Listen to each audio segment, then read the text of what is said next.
T industry আজি 200 বছৰ ইয়াৰ industry হয় আৰু এই চাহ উদ্যোগটোৰ জৰিয়তে লাখ লাখ মানুহ জড়িত হৈ আছে 40 লাখ আৰু এই ইণ্ডাষ্ট্ৰিটো প্ৰথম যেতিয়া আৰম্ভ হৈছিল তেতিয়া কোনেও ভবা নাছিলে যে আমাৰ ভাৰতবৰ্ষতে 1300 মিলিয়ন কেজি 14 মিলিয়ন কেজি আবাৰ উৎপন্ন হ'ব পাৰে তেতিয়াতো বহুত কম আছিলে আৰু এই অসমত তেতিয়া সেই সময়ত ইতিহাস যদি চোৱা যায় 1823 বাপৰে গোটেইখন একেবাৰে জংঘল জীৱ জন্তুৰে এইবোৰ চাফা তফা কৰি চাহগছ ৰুলে গতিকে এই বস্তুটো সকলোৱে এটা চিন্তা কৰিব লাগিব যে এই 200 বছৰীয়া ইণ্ডাষ্ট্ৰিটো এই যে ছাৰ্ভাইভ কৰিছে ছাষ্টেইনেবল হৈছে এইটো কিহৰ কাৰণে হৈছে আৰু এতিয়া কি অৱস্থা হৈছে সেই অৱস্থাটো প্ৰথম যিটো মানে মই এতিয়া ধৰা মোৰ কথাই কওঁ মই আজি 50 বছৰ পৰ্যন্ত আৰু এই ইণ্ডাষ্ট্ৰিটোত কাম কৰিব মই ৱাৰেণ্টি লিমিটেড কাম কৰিছিলোঁ প্ৰায় 40 বছৰ আছিলোঁ এই প্ৰথম যেতিয়া জইন কৰোঁ তেতিয়াই মই দেখিছিলোঁ ইণ্ডাষ্ট্ৰিটো এনেকুৱা এটা অৱস্থা হোৱা নাছিলে আজি যেনেকুৱা হৈছে লাহে লাহে কি হৈছে মানে ডিটেৰিয়েশ্যন হৈছে আৰু ডিগ্ৰেডেশ্যন হৈছে বস্তুবিলাক কোৱালিটিয়ে কওক বা প্ৰডাকশ্যনৰ যিটো হেৰি হ'ব লাগে বা মাটিৰ অৱস্থা সেই বস্তুটো আমাৰ যিটো চৰকাৰে যোগ দিয়া যিয়ে যোগ দিয়া সেইকাৰণে কি হ'ল এই মানে ইণ্ডাষ্ট্ৰিটো লাহে লাহে দেখিবা যে চৰি এই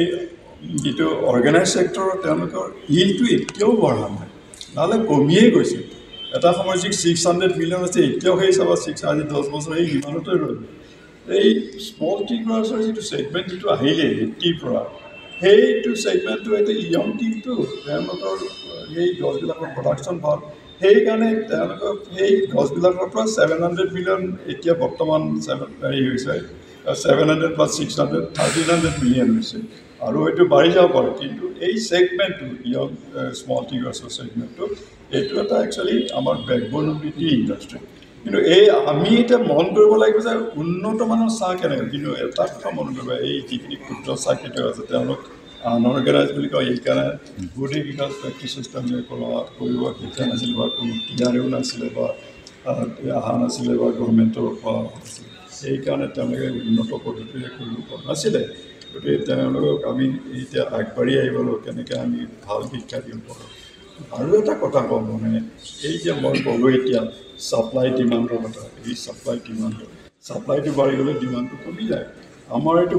মানুহ আছে ইমান আছে 140 crores আছে ইণ্ডিয়াৰ তাৰে ধৰা 40 crores বাৰু বাদ দিছোঁ কফি খাইছে বা বেলেগ খাইছে য়ং আমাৰ যিবোৰ আছে য়ং ষ্টুডেণ্টে হওক বা এই মানুহ তেওঁলোকে হয়তো চাহ নাখাব পাৰে কিন্তু এই যে 100 crores পিপুল আছে তেওঁলোকে মানে পাৰ কেপিটাল কনজাম্পশ্যন কিন্তু আছে আটাইতকৈ কম 850 গ্ৰামছ এইটো এতিয়া পাকিস্তানলৈ যায় 1.5 কেজি বা মোৰ দেন 1 কেজি টাৰ্কি যোৱাত 3.5 কেজি সিহঁতে এদিনত 10 কাপ কৰি চাহ খায় আমি একাপ চাহেই নাখাওঁ গতিকে আমাৰ কনজাম্পশ্যনটো বঢ়ালে তেতিয়াহ'লে এই ডিমাণ্ড ছাপ্লাই হেৰিটো ইম্বেলেঞ্চটো বেলেঞ্চিং আহি যাব তেতিয়া দাম আৰু এটা কথা কওঁ মই এই যে চাহৰ দামটো আজি মই এতিয়া অৰ্থনৈতিক ক'লোৱেই সকলোৰে আগতে চাহৰ দাম এতিয়া ষ্টেগনেণ্ট হৈ আছে সকলো বস্তুৰে দাম বাঢ়ি গ'ল এতিয়া মেনিউৰ কেমিকেল এইবিলাকৰ দাম বাঢ়ি গ'ল বস্তু বাঢ়ি চবৰে দাম এতিয়া 1 কেজি নিমখৰ দামেই কিনিব গ'লে বজাৰত 80-100 টকা লাগে নহয় জানো কিন্তু চাহৰ দাম আজি কিমান দিনৰ পৰা একেটা হেৰি পৰ্যায়তে আছে এতিয়া খুব ভাল চাহ বনালেও 300 টকা পাবা আৰু মিডিয়াম যিটো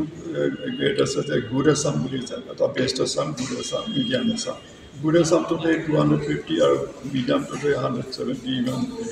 গতিকে এই দামটো যদি নাবাঢ়ে তেতিয়াহ'লেতো আৰু এই ইণ্ডাষ্ট্ৰিটোত থাকিব নোৱাৰিব চাহৰ দামটো